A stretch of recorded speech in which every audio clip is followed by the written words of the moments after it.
बिस्मिल्लाहिर्रहमानिर्रहीम, अस्सलाम वालेकुम, गुड इवनिंग एंड नमस्कार टू एवरीवन। मैं हूं फ़खर यूसुफजई और आप देख रहे हैं डिबेट विद फ़खर। और डिबेट विद फ़खर में आज बहुत सारी चीज़ों के ऊपर बात हम लोगों ने करनी है। लेकिन सबसे पहले मैं इंट्रोड्यूस करा दूं मेरे जो ऑनरेबल गेस्ट हैं। आप सब उनको जानते हैं, देखते रहते हैं, अपना यूट्यूब चैनल भी चलाते हैं और इसके अलावा भी बहुत सारी चीज़ों में काफ़ी एक्टिव है। अरविंद सहारन साहब जर्नलिस्ट भी हैं और शायद लिखने का मुझे नहीं पता, लेकिन शायद एनालिसिस वगैरह तो हमारे साथ चैनल के ऊपर करते हैं। अरविंद जी, आपको वेलकम करते हैं शो में। Thank you sir.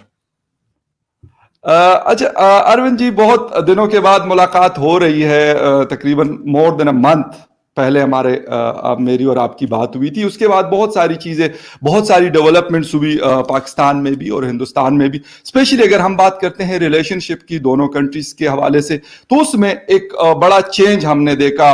Security conference में जनरल कमर जावेद बाजवा ने और उसके साथ प्राइम मिनिस्टर इमरान खान साहब ने बात की कि हमें आगे जाना है, ताल्लुकात को बेहतर करना, और बाकायदा उन्होंने हिंदुस्तान का नाम लिया वहां पर। शायद लगता ऐसा था कि पहली दफा हमें सुनने को मिला किसी आर्मी चीफ के मुंह से कि वो कहते कि यार हम हिंदुस्तान के साथ चीजों को बेहतर करना चाहते हैं, जो भी मसाइल हैं उसको हल करना चाहते हैं। उसके बाद और डेवलपमेंट हुई, लेकिन पहले उस चीज इमरान खान साहब और जनरल कमर जावेद बाजवा की स्टेटमेंट को, पाकिस्तान वर्सेस इंडिया के रिलेशनशिप को कैसे देखते हैं? आपने इनवाइट किया, आपका बहुत बहुत शुक्रिया फ़खर साहब। दोनों ही स्टेटमेंट पे भारत में हमारी हुकूमत की तरफ से कुछ खास रद्द-ए-अमल नहीं आया, सिवाय ये कि हमारी एक्सटर्नल अफेयर्स मिनिस्ट्री ने उसे एक खुशाइन स्टेप के तौर पे उसको वेलकम किया। हाँ, हमारे जो पॉलिटिकल एनालिस्ट्स हैं, पंडित्स हैं, उन्होंने इसके ऊपर खासा जो है अपना ओपिनियन रखा, तो वो काफ़ी पॉजिटिव था और लोग ये सोच रहे थे कि एक दिहाई के बाद, ऑलमोस्ट आफ्टर अ डेकेड, हमारे यहाँ पर सीज़ फायर हुई है एलओसी पर, तो श्योरली इसके पीछे एक बैक चैनल डिप्लोमेसी है और इस किस्म की बातें दोनों तरफ हो रही थी, हमारे यहाँ भी हुई। तो लोग उसे काफ़ी पॉजिटिवली देख रहे थे और अभी भी देख रहे हैं, लेट मी टेल यू। थोड़ा बहुत सेटबैक इसमें ज़रूर हुआ है। सेटबैक ये है साहब कि जिस तरह से आर्मी चीफ कमर जावेद बाजवा साहब और इमरान खान साहब ने इस्लामाबाद सिक्योरिटी डायलॉग में जो कहा कि हम हिंदुस्तान के साथ अच्छे ताल्लुकात चाहते हैं, हम चाहते हैं कि माजी को दफन करके आगे बढ़ा जाए, तो ये तमाम जो बातें थी, ये अपनी जगह दुरुस्त थी, मगर उसके बाद फिर जो आगे हुआ है, वो ठीक नहीं है। वो ये है कि इमरान खान साहब जब से आए हैं, 2018 से तकरीबन वो यही बात कहते आ रहे हैं कि हमने तो हिंदुस्तान से कहा है कि अगर आप 1 कदम लेंगे तो हम 2 कदम लेंगे। तो जब आपने इस्लामाबाद सिक्योरिटी डायलॉग में इंडिया से कहा कि अब गेंद इंडिया के पाले में है, इंडिया कोई फैसला करे, तो इंडिया ने तो आप जो चाहते थे इंडिया करने के लिए तैयार है, आपके साथ ट्रेड करने के लिए तैयार है, अपने ताल्लुकात को नॉर्मलाइज़ करने के लिए तैयार है। हमारे डिप्लोमेटिक मिशन जो कि डाउनग्रेड हो चुके हैं आर्टिकल 370 के एब्रोगेशन के बाद, हमारी ये भी कोशिश है उसको भी वापस से उसको बहाल किया जाए। तो ये तमाम अच्छे फैसले गवर्नमेंट को लेने चाहिए थे और बड़ा उसे पॉजिटिवली देखा जा रहा था।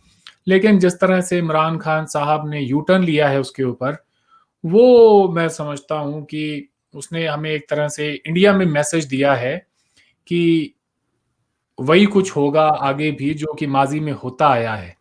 पाकिस्तान की सिंसियरिटी पे डाउट है। आपका भी मैं इसमें क्या कसूर बताऊँ साहब, जो चूरन कश्मीर का बेचा है पिछले 70 सालों में, उससे जान छुड़ाना बड़ा मुश्किल हो गया है पाकिस्तानी अफ़वाज के लिए, हुकूमत के लिए। एक तरफ तो प्राइम मिनिस्टर इमरान खान साहब ईसीसी की समरी को खुद साइन करते हैं, कॉमर्स मिनिस्ट्री उनके पास है, तो कैबिनेट की मीटिंग में जब वो पूछते हैं कि ये कैसे हुआ, तो वो हमाद अज़हर साहब एक थोड़े से दरियादिल इंसान निकले, उन्होंने कह दिया कि सर आप ही की मंजूरी से हुआ है, आप ही ने तो साइन किया था। और उसको मोहित यूसुफ साहब आके डिफेंड करते हैं कि नहीं, वो पहले एज अ कॉमर्स मिनिस्टर की हैट पहने हुए थे, बाद में उन्होंने प्राइम मिनिस्टर की हैट पहनी, तो उनको लगा कि ये ठीक नहीं है। आई मीन ये आप अपने आप से ये बात पूछें कि दुनिया कैसे आपको बिल्कुल। देखेगी, दुनिया आपको सीरियसली कैसे लेगी जब आप इस किस्म के जो हैं अपने ही बात से दूसरे दिन आप मुकर जाएंगे, और उन्हें ये नहीं पता कि आप प्राइम मिनिस्टर हैं। और उन्होंने फिर जो रीजन दिया उसके पीछे वो यही है कि जब तक कि कश्मीर का मसला हल नहीं हो जाता तब तक हम ये हिंदुस्तान के साथ अपने ताल्लुकात को नॉर्मल नहीं कर सकते, ट्रेड को नॉर्मल नहीं कर सकते। जैसे पाकिस्तान में कहा जाता है कि जी जब तक कश्मीर का मसला हल नहीं हो जाता उधार बंद है, तो वैसे ही कुछ दुकानों में लिखा होता है, दुकानों में लिखा होता है। हाँ जी, बिल्कुल बिल्कुल बिल्कुल। अच्छा अरविंद जी, एक चीज ये है कि हम आज तक इस चीज को, मतलब मैं एज ए पाकिस्तानी भी इस बात को, एज ए जर्नलिस्ट में इस बात को बार बार कहता हूं कि यार मैं कहता हूं एक मसला है, लेकिन हल तो निकाले ना हम लोग। कब तक हम ये करते रहेंगे कि पाकिस्तान कहेगा जी हम इसको मतलब यूज करते रहेंगे मुख्तलिफ प्लेटफॉर्म्स के ऊपर हिंदुस्तान को नीचा दिखाने के लिए, या जो भी हमारा मकसद हो, वो एक अलग बात है, उस चीज की तरफ मैं नहीं जाना चाहता। लेकिन एटलीस्ट अगर ये मसला हम सॉर्ट आउट कर लेते हैं दोनों ममालिक म्यूचुअल अंडरस्टैंडिंग के साथ, ठीक है, या जो कश्मीरियों के मतलब चाहते हैं उसके मुताबिक अगर दोनों ममालिक बैठ जाते हैं और कश्मीरी स्टेक होल्डर्स को साथ बैठा के इसको सॉर्ट आउट कर लें, तो क्या इससे हमारे लोगों को फायदा नहीं होगा, या दोनों ममालिक को बहुत ज्यादा फायदा नहीं होगा? बिल्कुल फायदा होगा साहब। आपकी इकोनॉमी जो आज आप खुद देखें कहाँ खड़ी है दुनिया में, हर छोटी से छोटी चीज इतनी महंगी हो गई है मुल्क में। आप कहीं पर भी जाएं, कोरोना की वैक्सीन को लेकर कोई बात हो तो कोई कहता है जी 15,000 की वैक्सीन है, कोई कहता है 20,000 की है। तो अब एक परिवार हो, 5-6 लोग हों, उसमें आप उनसे कहें कि आप कोरोना वायरस की वैक्सीन लगाएं, 1 लाख रुपया लगेगा, तो इतने पैसा तो आदमी के पास नहीं है साहब, वो कहाँ से लगाएगा। और हुकूमत पाकिस्तान को भी इस किस्म का बयान देने से पहले ज़रा एक बार ये सोच लेना चाहिए कि हमने चीनी को नहीं आने दिया, गंदम नहीं आने दी, कपास नहीं आने दी, और ये कहकर कि नहीं हम एक गैरतमंद कौम हैं। आपके मीडिया पे जो लोग बैठे हैं उन्होंने भी हुकूमत की गैरत को बहुत ज़्यादा ललकारा और ये कहा कि इन्हें शर्म नहीं आती और ये देखें और वो देखें। तो इस मीडिया का भी बड़ा अहम किरदार था। मीडिया को चाहिए था कि इस खबर को पॉजिटिवली दिखाते। अब छोटी सी बात है, अगर कोई मेरे जैसा आदमी ये बात कह दे आके कि साहब लाइफ सेविंग ड्रग्स भी तो आप इंपोर्ट कर रहे हैं, फिर वो उसके बाद ट्यूबरक्लोसिस की जो है वैक्सीन है, कैंसर की दवाइयां हैं, पोलियो की वैक्सीन है, जितने वाइटामिन हैं, ये सारी चीजें भी तो आ रही हैं। और ये तो अरविंद, कुत्ते 5 अगस्त सॉरी आपको काट रहा हूं, मुझे कुत्ता और सांप 5 सेकंड 2019 जी बोले, आप बोलने चले। मैं कह रहा हूं कि कुत्ता और सांप काटने की वैक्सीन सिर्फ हिंदुस्तान एक ऐसा मुल्क है जिसकी वैक्सीन पाकिस्तान में प्रॉपर चल जाती है, उसके अलावा हमारे पास कोई ऑप्शन नहीं। दुनिया अगर बनाती भी है तो वो यहां पे चलती नहीं है। क्या कहें साहब अब।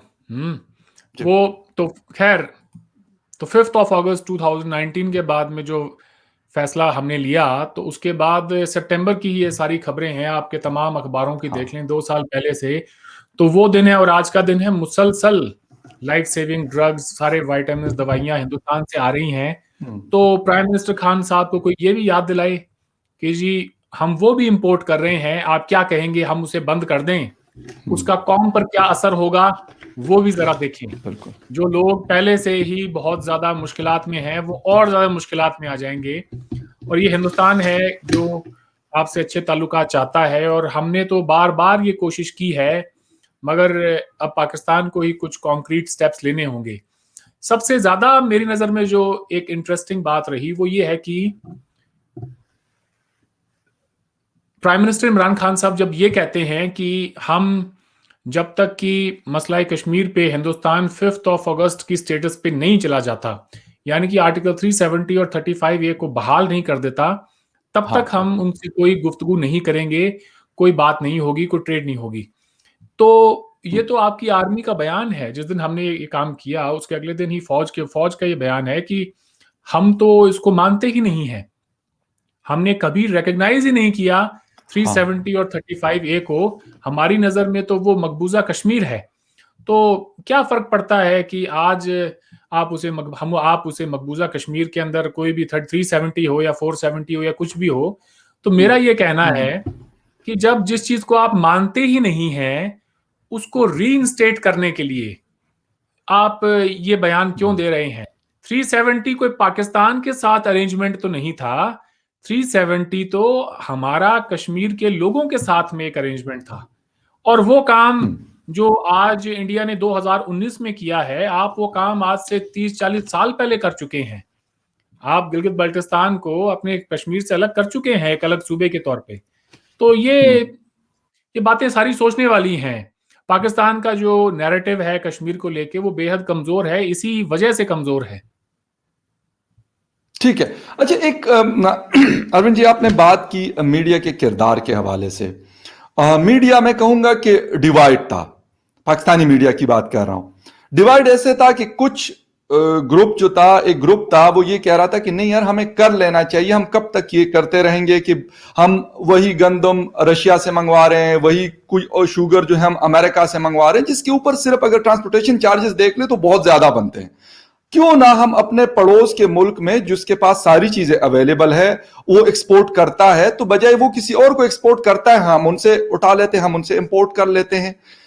ये बात हुई। लेकिन जो कुछ लोगों का कारोबार इस चीज से चलता है, नफरत से। मेरे ख्याल वो बॉर्डर के दोनों तरफ होंगे, हमारे मीडिया में भी होंगे और आपके यहाँ के मीडिया, हिंदुस्तान की मीडिया में भी होंगे। उनको ये चीज शायद सूट नहीं कर रही थी। उन्होंने बड़ा वावेला किया कि नहीं जी, हम तो ये नहीं करेंगे। हिंदुस्तान में ये कहा गया कि भाई ये पाकिस्तान तो चुरा घूमता है, हम बात नहीं करते। पाकिस्तानियों ने कहा देखो, हमने कश्मीर का सौदा कर लिया। मतलब दोनों तरफ से बाकायदा उस नफरत की आग को बढ़ावा दिया जाता है, वो मेरे यहां के लोग हो या आपके यहां के लोग। इंडियन मीडिया में जिनको आप कहते हैं इंडियन मीडिया है, मेरा ऐसा मानना नहीं है कि वो हमारे मेजॉरिटी ऑफ सोसाइटी को रिप्रेजेंट करते हैं। हमारे यहाँ पर लाख से ऊपर अखबार हैं, हंड्रेड्स के अंदर न्यूज चैनल्स हैं। मैं अगर आपसे पूछूं कि आप गिनती पर बताएं, अपनी उंगलियों पर बताएं कि ऐसे कितने न्यूज चैनल हैं जिन पर आप 24 घंटे पाकिस्तान के खिलाफ खबरें सुनते होंगे। देखें, मीडिया की जब बात होती है तो हमारा साउथ इंडिया है, इतना बड़ा एक पूरा इलाका है, वहां पाकिस्तान फीचर ही नहीं करता लोगों की गुफ्तगू में, कहीं पर भी नहीं है। आप नॉर्थ ईस्ट में चले जाएं, वहां नहीं है। आप वेस्ट में चले जाएं तो वहां भी इतना कुछ ज्यादा नहीं है। ये जो हमारी जो हिंदी स्पीकिंग बेल्ट है, उसमें थोड़ा बहुत पाकिस्तान को लेकर हमारे मीडिया बात करता है। तो वो जो अपने आप को जो आप कहते हैं, जो आप इंडिया का मीडिया है, वो दरअसल एक लैंग्वेज के बोलने वाले लोगों का मीडिया है। वो पूरे हिंदुस्तानियों को रिप्रेजेंट नहीं करता, और मेजॉरिटी ऑफ इंडियंस तो वो जबान समझते भी नहीं है। हमें लगता है कि ऐसा है, मगर ऐसा है नहीं। तो आप हमारे दूसरे जो मीडिया चैनल्स हैं उनको भी देखें, और ये आपका कहना ठीक है कि कहीं ना कहीं पर नफरत हमारे यहाँ है, इसमें कोई शक नहीं। मगर वो जो नफरत है वो कॉर्पोरेट ड्रिवन है। उनको लगता है कि ये चीज बिक रही है तो बेचो। कल को अगर हुकूमत कहेगी कि भाई अब ये चूरन बहुत बेच लिया, अब ये नहीं बिकेगा, तो हमारे यहाँ तो रातों रात वो पोजीशन चेंज हो जाएगी, उसमें ज्यादा वक्त नहीं लगेगा। तो ये आपने माजी में भी देखा होगा, और आज भी कोई नई बात नहीं है। आप अगर ये कोई बात हमारी आगे बढ़ती तो उनके पास कोई ऐसा बहाना नहीं था। आप इतना बताएं मुझे, मोदी साहब ने 2 चिट्ठियां लिखी, एक तो इमरान खान साहब की सेहत को लेकर, दूसरा उन्होंने पाकिस्तान डे के लिए आपको मुबारकबाद भेजी। क्या किसी भी इंडियन न्यूज चैनल में ये जुर्रत की कि मोदी साहब की वो जो 2 उनके खत थे, उनको लेकर वो मोदी साहब पर तनकीद कर सके? उन्हें पता है कि मोदी साहब को हमने इलेक्ट नहीं किया, मोदी साहब को हिंदुस्तान की आवाम ने इलेक्ट किया है।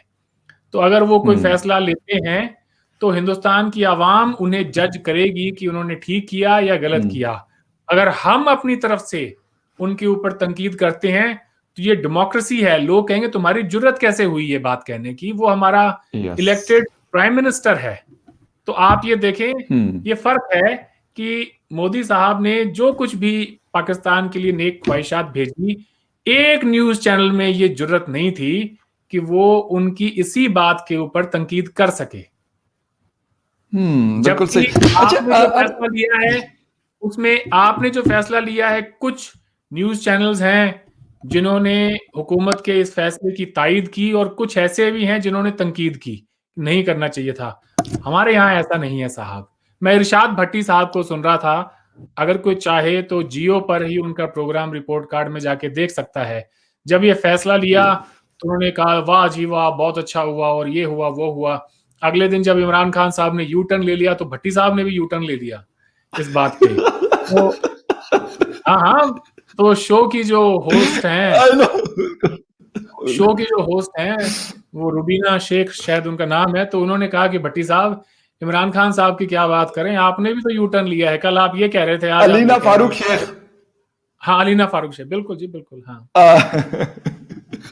बिल्कुल सही है। तो ये यू टर्न असल में मसला ये है कि जब आपके बड़े यू टर्न ले रहे हो फिर उसके इर्द गिर्द लोग जो बैठे होते हैं वो भी यही करते हैं। हालांकि बहुत सारे लोगों ने जो मतलब मैं कहता हूं हामिद मीर साहब का मैंने आर्टिकल पढ़ा, उसके ऊपर 2 आर्टिकल्स उसके आए उस चीज के ऊपर। और जब इन्होंने यू टर्न लिया इस फैसले के ऊपर, फिर उनका एक आर्टिकल आया और उन्होंने कहा कि यार बहुत बड़ी गलती की है इमरान खान ने इस चीज को लेकर। कश्मीर का मसला एक मुद्दा है, आप उसको रखें, उसके ऊपर जब आप बैठेंगे तो आप लाजमी सी बात है, आप पानी के ऊपर भी आपकी बातचीत, अभी आपका दिल्ली में हमारी वाटर कमिश्नर्स की बात हुई, इसके ऊपर भी बात हो सकेगी। मतलब हिंदुस्तानी कहेगा यार हमने बात नहीं करनी, 1 दफा कहेगा, 2 दफा कहेगा, 3 दफा कहेगा, लेकिन जब आपकी मुसलसल बातचीत होती है, मेरी और आपकी बात हो रही है, तो बहुत सारे इश्यूज ऐसे होते हैं कि शायद हमने कभी सोचे भी नहीं कि हम इसको डिस्कस करेंगे, लेकिन हम कर लेते हैं। यही मुल्कों के हालात होते हैं।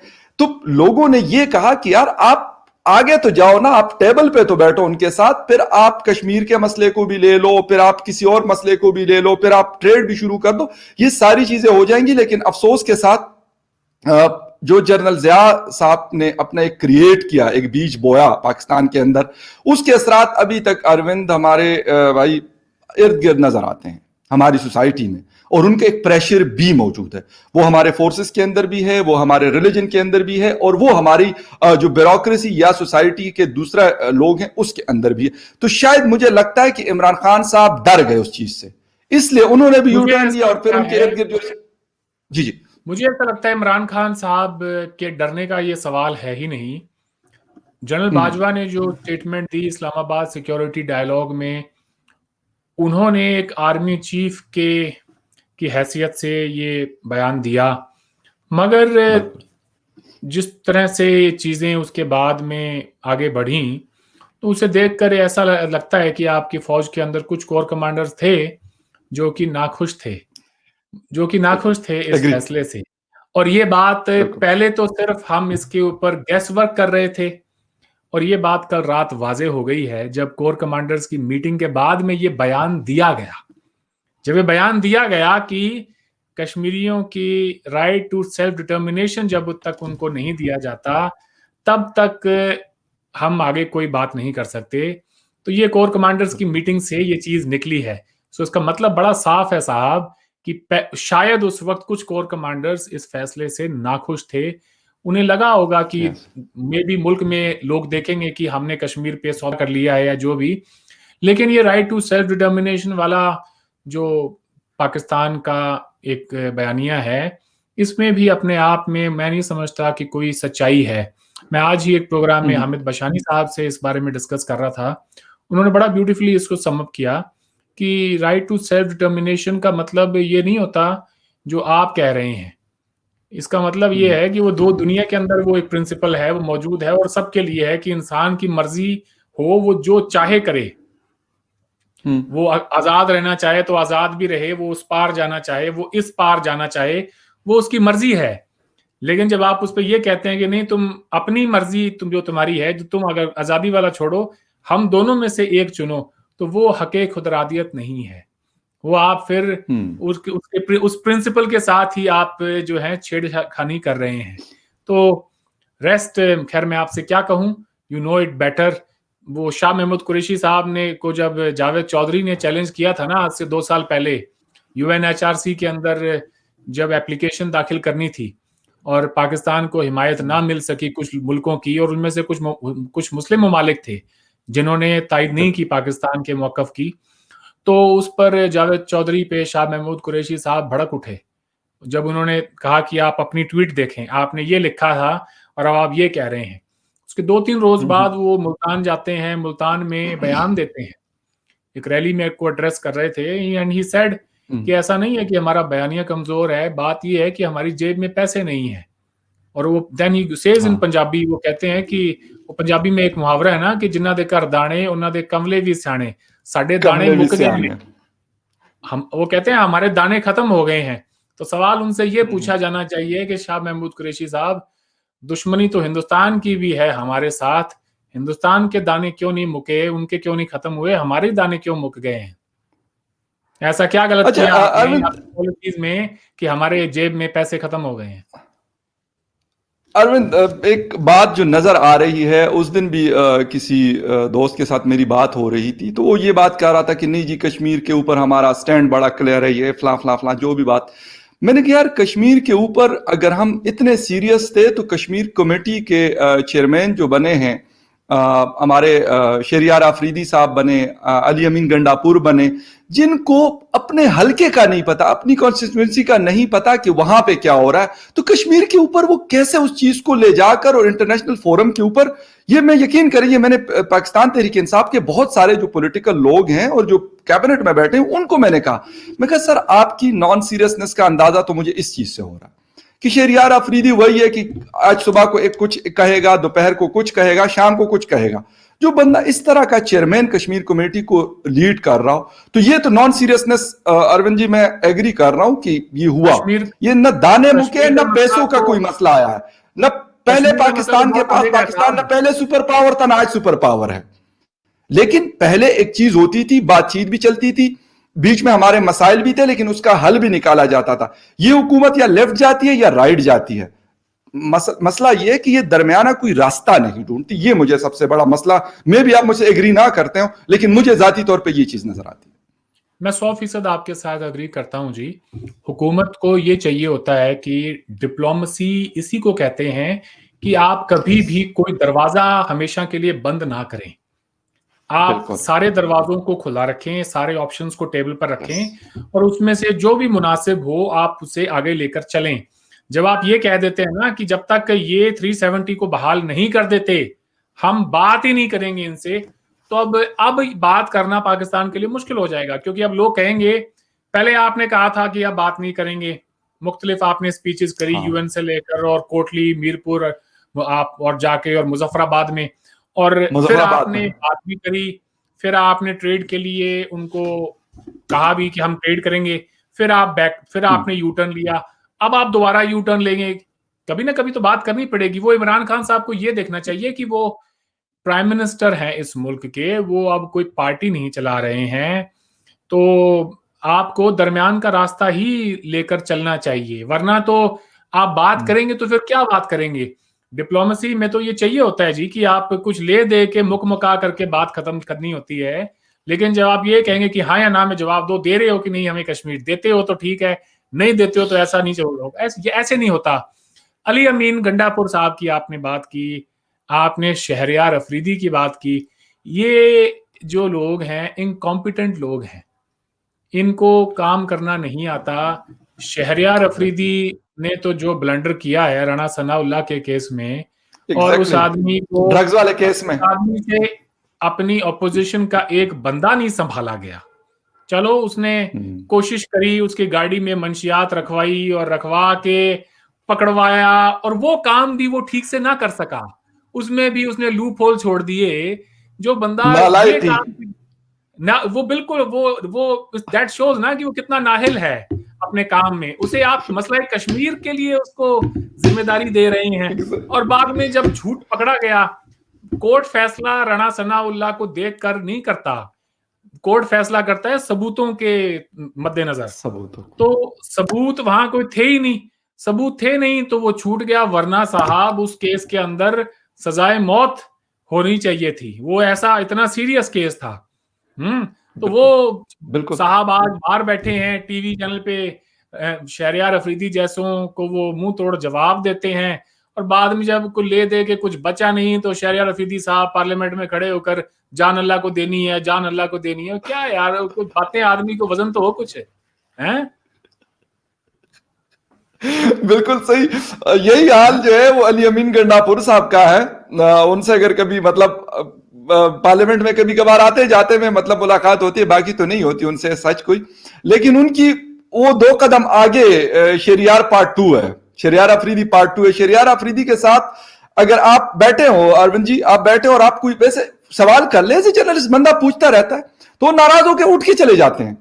3 दफा मैं देख चुका हूं इनको, मतलब पिछले 2 सालों में मैंने पर्सनली देखा कि हम लोग बैठे हुए हैं सरीना होटल में या कभी मेरियट में, जी क्या हुआ जी, शहरियार साहब नाराज हो गए। मैं कहा क्यों?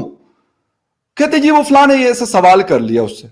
अब मतलब जिस बंदे की ये मेंटालिटी हो, आप उसको इतनी बड़ी एक सीट आपने दी हुई है, वो कैसे चलाएगा? मैं इसलिए कह रहा हूं कि ये सिर्फ गप है, ये सिर्फ एक ड्रामा है कि ये कहते हैं कश्मीर कश्मीर हम मुंह से करेंगे, ऑन ग्राउंड प्रैक्टिकली हमने कुछ नहीं करना। और मेरे ख्याल में ये मोदी जी को, ये अरविंद जी, ये बात समझ आ चुकी है उनको, इसलिए वो वही कर रहा है जो वो उसको समझ, वो जो भी कर रहे हैं ना, वो बड़े तरीके से चल रहे हैं और अपने कार्ड्स बहुत अच्छे से वो खेल रहे हैं।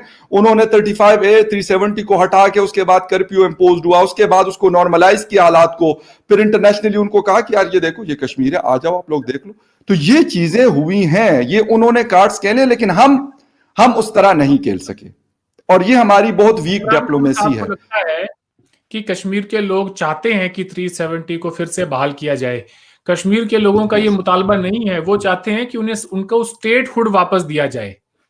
उनको स्टेट जो है, हमने यूनियन टेरिटरी बनाया, उसको स्टेट उन्हें वापस दिया जाए, जो कि मोदी जी ने कहा है कुछ सालों में दे भी देंगे, तो वो इतना कोई इशू नहीं है। ये जो कश्मीर कमेटी के चेयरमैन रहे हैं, अगर इनको कहा जाए ना कि आप यूनाइटेड नेशंस में जाके और इंग्लिश में कोई तकरीर कर कहाँ पे वहां पे करें, कुछ सवालों के जवाब दें, ये 2 मिनट से ज्यादा इनकी अंग्रेजी खत्म हो जाएगी। क्या जवाब देंगे? मैं कहता हूं अरविंद जी, अंग्रेजी तो एक साइड पे कर लें, लेकिन उसके लिए आपके पास पॉइंट्स होने चाहिए। बेशक मैं कहता हूं ये पश्तो में जाके बात कर ले, लेकिन पश्तो के लिए भी आपके पास कुछ चीजें तो होनी चाहिए ना, आपके बॉक्स में कुछ होना तो चाहिए कि आप जाके वहां पर मतलब बोल सकें। मैं कहता हूं ये पश्तून है दोनों, ये जाके पश्तो में बात कर लें, वहां पे इंटरप्रेटर्स होते हैं, वो ट्रांसलेट हो जाती है वो चीजें। मसला ये नहीं है, मसला है कि इनको पता ही नहीं है, उस मसले की सीरियसनेस का इनको पता ही नहीं है। अच्छा अरविंद जी, एक चीज ट्रेड की हमने बात की और ट्रेड के हवाले से बात हुई और मुझे पर्सनली बड़ी खुशी मतलब हुई थी जब मैंने ये सुना था। मैं कहा इमरान खान साहब ने शायद अपने 3 सालों में पहला कदम होगा जो सबसे अच्छा उसने लिया होगा, जब उसने ऐलान किया कि हम शुगर और कॉटन को इंपोर्ट करें हिंदुस्तान से। नहीं किया, यू टर्न ले लिया। कश्मीर जो मसला मेरे ख्याल में हल नहीं होना, इसी तरह रहेगा। एक चीज कल मुझे नजर आई है कि सार कॉन्फ्रेंस होनी है गालिबन इस साल पाकिस्तान में, और वहां से हिंदुस्तान का डेलीगेशन पाकिस्तान आएगा, उसमें पार्टिसिपेट करेगा। तो मतलब एक तरफ तो हम ये चीजें देख रहे हैं, लेकिन दूसरी तरफ हमें ये भी एक डेवलपमेंट नजर आ रही है। वाटर कमिश्नर आपस में मिले दिल्ली में, और अभी ये वाली डेवलपमेंट जो मैंने मतलब पढ़ी है, क्योंकि टाइम काफी है, जरूरी नहीं कि वो आए, लेकिन मैंने यही सुना है कि वो लोग आ रहे हैं। तो इस डेवलपमेंट को हम कैसे, मतलब ये छोटे छोटे स्टेप्स हैं, लेकिन मेरे ख्याल में ये एक बड़ी डेवलपमेंट की तरफ हम जा सकते हैं। देखें जी, हमारे ताल्लुकात जिस किस्म के, जिस नौयत के रहे हैं, हमें कभी नाउम्मीद नहीं होना चाहिए। उम्मीद की वो एक किरण, एक रोशनी जो है वो हमेशा रहनी चाहिए, क्योंकि ऐसे नाजुक रिश्तों में ऐसे मोड़ आते रहते हैं। इंडिया पाकिस्तान के अगर आप रिलेशंस को देखेंगे, उसकी साइकिल को देखेंगे, तो एक बहुत बुरा वक्त आता है, और वो जब बिल्कुल पीक पे चला जाता है तो उसके बाद में अच्छा वक्त भी आता है। तो ये अप्स एंड डाउन्स ये रहे हैं हमारे पिछले 70 सालाना तारीख में, ये आते रहेंगे। सार्क की कॉन्फ्रेंस जब तक हो तब तक हो, यू नेवर नो, तब तक कुछ और नई चीजें आए बाहर और ताल्लुकात में कुछ और थोड़ी बहुत बहाली हो। So we have to stay positive. मेरा तो ये मानना है जी कि अगर ताल्लुकात अच्छे होते हैं, मसलन मैं आपके PSL के मैंने 2-3 मैचेस देखे, तो मैंने आपके स्टेडियम्स को देखा, मैंने ये देखा कि यार हम 90s में जब क्रिकेट देखते थे पाकिस्तान में, तब में और अब में इन स्टेडियम्स में कोई चेंजेस नहीं आए। तो स्टेडियम आज भी वैसे के वैसे ही हैं, कोई उनमें तब्दीली नहीं आई। अच्छा, उस दौर में हिंदुस्तान के स्टेडियम भी वैसे ही हुआ करते थे, लेकिन आज आप ये देखें, हमने कितना ज्यादा नए नए स्टेडियम बना दिए हैं। दुनिया का सबसे बड़ा क्रिकेट का स्टेडियम अभी बना कुछ वक्त पहले, उससे पहले जितने जो हमारे पुराने स्टेडियम्स हुआ करते थे, उन सब को बिल्कुल डिमोलिश करके और नए स्टैंड्स और नई फैसिलिटीज बनाई हैं। उन सब के लिए पैसा लगता है, पैसा कमाया तो पैसा लगाया। फिर आप टूरिज्म में देखें, दूसरे फील्ड्स में देखें, अगर मान लें कि कोई क्रिकेट की हमारे ताल्लुकात अच्छे हो जाएं, इंडिया के साथ में बायलैटरल सीरीज खेलने से पीसीबी को जो घाटा होता है वो उससे उबर जाएंगे। 2004 और 8 के बीच में पीसीबी ने बहुत पैसा कमाया था जब वो हर साल इंडिया के साथ सीरीज खेलते थे। उसके बाद आप होते थे आपस में। कि अगर आप इंडिया के साथ अपने रिलेशंस को ठीक करें, हमारे यहाँ से इतना टूरिज्म हो, इतने सारे लोग हैं जो पाकिस्तान विजिट करना चाहते हैं, मैं आपको ये दावे से कह सकता हूं कि आप के होटल्स फुली बुक्ड हो जाएंगे। आपको नए नए होटल्स बनाने पड़ेंगे कि यार इतने ज्यादा लोग इंडिया से पाकिस्तान आ रहे हैं विजिट करने के लिए। सवाल जो है असल जो आपको अपने आप से पूछना है कि क्या हम तैयार हैं। हमारे बराबर में 1.3 बिलियन पॉपुलेशन का एक मुल्क है और वहां से हमें ट्रेड के अंदर, और आपको ये देखें ना, अगर सेंट्रल एशिया तक हमें एक्सेस देते हैं, आपका क्या लगा? आपका ₹1 का $1 की इन्वेस्टमेंट नहीं है। आप सिर्फ और सिर्फ ट्रांजिट के अंदर हमसे न जाने कितने बिलियंस ऑफ डॉलर कमा सकते हैं।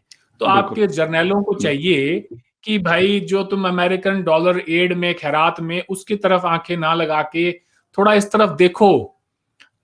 उसके लिए आपको कोई ज्यादा आगे जाने की जरूरत नहीं है। एक सिंसियरिटी से आप ये तय करें कि हमने हिंदुस्तान के साथ ताल्लुकात अच्छे करने हैं और उसमें कश्मीर को भी नॉर्मलाइज करना है। क्या फर्क पड़ता है फगर साहब, आपके पास किस मुल्क का पासपोर्ट है? अगर आपको वीजा ना लेना पड़े और आप सुबह लाहौर में हो, शाम को दिल्ली में हो, अगले दिन फिर सुबह लाहौर आ जाएं, या मुजफ्फराबाद से श्रीनगर जाके काम करके शाम को वापस मुजफ्फराबाद आ जाएं, तो क्या फर्क पड़ता है? हमारे यहाँ पर भी तो हमें, आपको पंजाब जाने के लिए, हमारे जैसे लोगों को मुंबई जाने के लिए, कि साउथ इंडिया जाने के लिए कोई वीजा थोड़ी लेते हैं।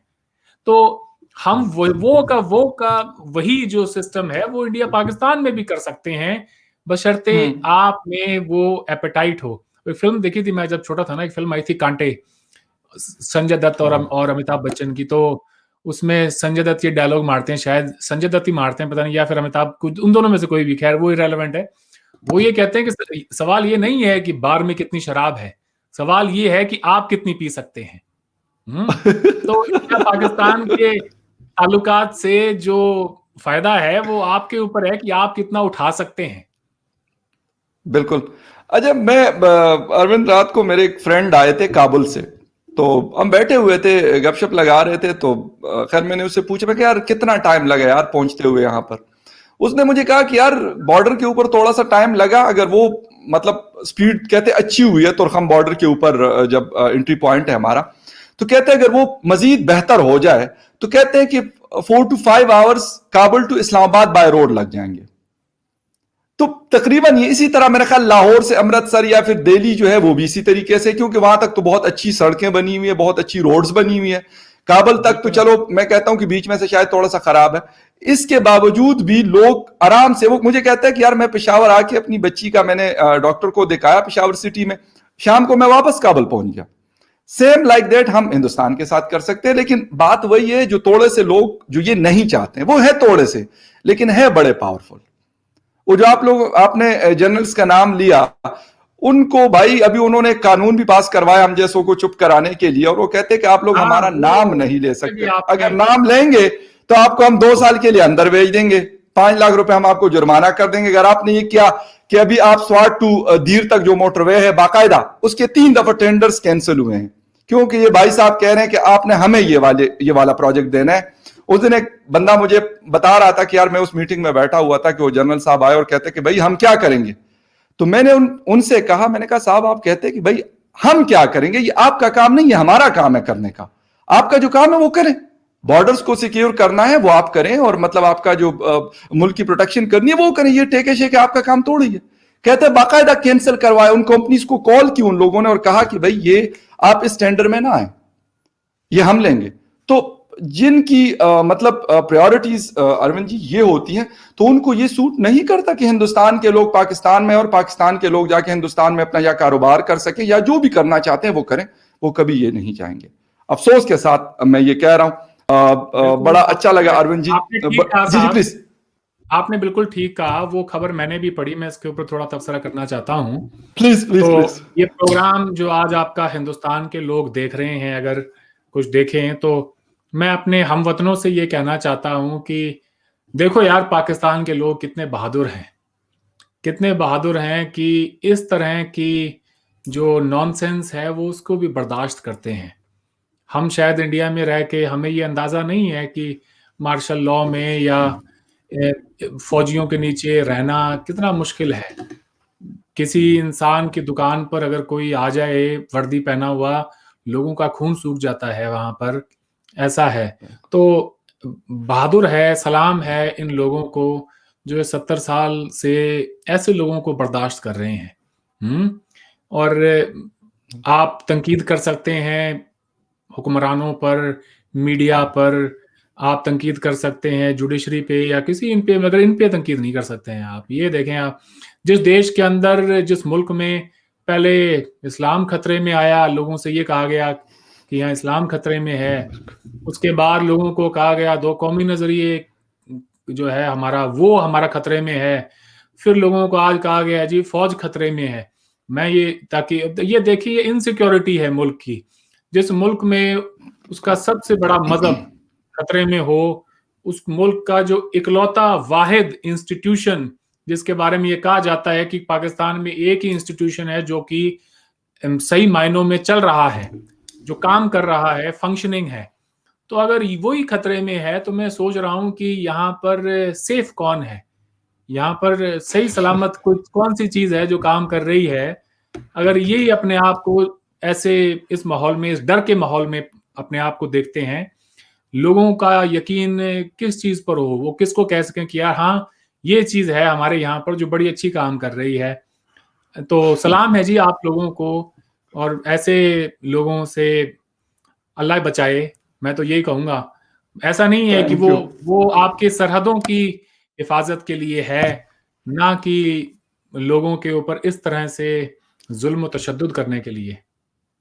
बिल्कुल Arvind ji, thank you very much. बिल्कुल आपकी बात सही है, और यही मैं पिछले 2 दिनों से, मैं ट्विटर के ऊपर वैसे भी लिखता रहता हूं, लेकिन 2 दिनों से मैं यही बात कर रहा हूं कि भाई आप लोग इज्जत करवाना चाहते हैं, वो जबरदस्ती नहीं होती। अगर मैं अरविंद जी की इज्जत करूंगा तो मैं दिल से करूंगा, वो मुझे जबरदस्ती अपनी इज्जत नहीं करवा सकती। या किसी और की करूंगा तो वो मेरे, मतलब अगर दिल से मैं करूंगा तो वो वही इज्जत होगी। या अगर कोई मेरी इज्जत करेगा मेरे डर की वजह से ना करें, मेरी उस वजह से ना करे, बल्कि वो दिल से करे कि हाँ यार मैंने इज्जत करनी है। तो ये रिस्पेक्ट जो है ना, इसको कमाया जाता है, ये जबरदस्ती नहीं करवाया जाता। आप 200 किस्म के कवानीन बना लें, जनरल जिया के दौर को मैंने तो नहीं देखा, लेकिन एटलीस्ट सुनता हूं, अपने बड़ों से मैंने सुना कि किस किस तरीके से लोगों को बांध कर कोड़े लगाए जाते थे चौराहों के ऊपर। लेकिन वही लोग आज भी हैं। आज जनरल जिया किधर है, जनरल जिया की आइडियोलॉजी किधर है? कोई उसकी कब्र पे जाके दुआ तक नहीं करता, कोई देखता नहीं, कहते किसी को पता नहीं है कि कौन है जनरल जिया। फैसल मस्जिद जैसी जगह में कि जहां पे इतना टूरिस्ट आता है, उसके बावजूद भी अरविंद जी ये असल चीज होती है। इसी तरीके से ये लोग भी आज जो कर रहे हैं और ये कहते हैं, इनको सिर्फ अपने कारोबार से गरज है, इससे गरज नहीं है मुल्क की न सालिमियत खतरे में है, न रिलीजन खतरे में है, न कौम खतरे में है। आप छोड़ दो इस कौम को, देखता हूं कि कितनी तरक्की नहीं करती, जबरदस्त डेवलप होगा हमारा मुल्क, लेकिन अपनी ये हाथ उसमें से पीछे कर लें। मैंने जिस तरीके से आपको कहा कि बाकायदा ये डिमांड करते कि ये वाली चीज हमने करनी है, किसी और को नहीं जाएगी। फिर उसमें आप उनसे नहीं पूछ सकते कि यार ये क्वालिटी ऑफ कंस्ट्रक्शन जो है ये अप टू द स्टैंडर्ड है। सवाल ही नहीं पैदा होता कि कोई उनसे पूछ सके।